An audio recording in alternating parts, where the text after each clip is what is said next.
Most active time of the Atlantic hurricane season runs from mid-August to mid-October, with a peak typically around September 10th. I know a lot about that. I've covered some hurricanes in my day. We always used to joke, Zoe, that there was always a big hurricane on Labor Day. So I don't know what it looks like now, but I'm happy to be in California where we don't get as many hurricanes. I have to ask, where were you covering hurricanes? I was in Florida, Orlando. Oh, nice. I was in North Carolina, so I know a lot about hurricanes as well. I did Isaias back in the day. There was Florence in North Carolina, which was a 4-day hurricane event.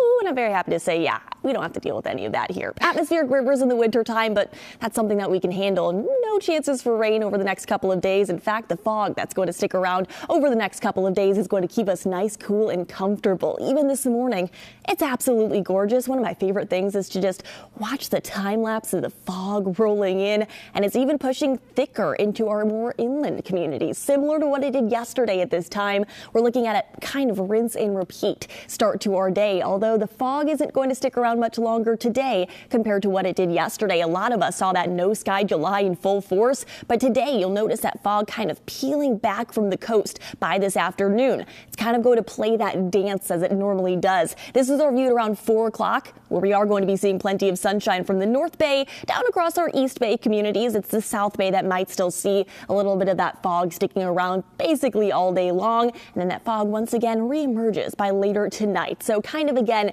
that dance, that back and forth. But today we are expecting more sunshine compared to yesterday, as that low pressure system that impacted us yesterday brought us that strong onshore flow, brought us more cloud coverage, is beginning to lift, and it's not going to be impacting us as much today as what it did yesterday. So our high temperatures today are going to be a bit warmer. In fact, we'll be in the mid to upper 80s across our inland locations compared to mid to upper 70s. Yesterday was probably such a nice change of pace, but this is back to more normal, more seasonable. While our coastal communities, at least North Bay, will still be in the upper 70s, well, closer to Half Moon Bay, Pacifica, and here in San Francisco, mid to upper 60s. So it really depends on where you are, how warm it's going to be this afternoon. But if you do plan on heading out to Stern Grove, a jacket is necessary. It's a bit windy out there as well, so you're probably going to have to hold on to your hats. It's just one of those days, as we are going to be seeing that low pressure system lift even more, that westerly wind continuing to bring us that onshore flow throughout the next couple of days. It's going to keep our temperatures comfortable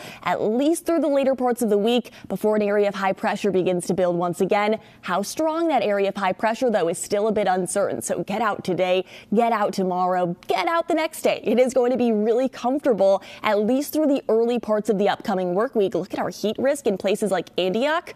You don't really have one. That is really great news when it comes to getting outside, enjoying yourself. You're really not going to have too many weather issues to worry about today, but it is over the next 7 days that we are going to be seeing quite a different story. Again, high temperature is going to be building to the upper 80s to low 90s by the mid to later parts of the upcoming week, and this is going to be where heat safety is going to be more of a priority. So today, tomorrow, oh my goodness, it's going to be absolutely gorgeous out there all across our inland communities, maybe even a little bit more cloud coverage sticking around for them as well, which again is very welcome this time of year, especially when it comes to wildfire season. Cloud coverage and moisture always a good thing, especially when it keeps us cooler as well. Places like the Bay Area communities will be in the low 70s today, gradually rising up to the mid 70s by the later parts of the week.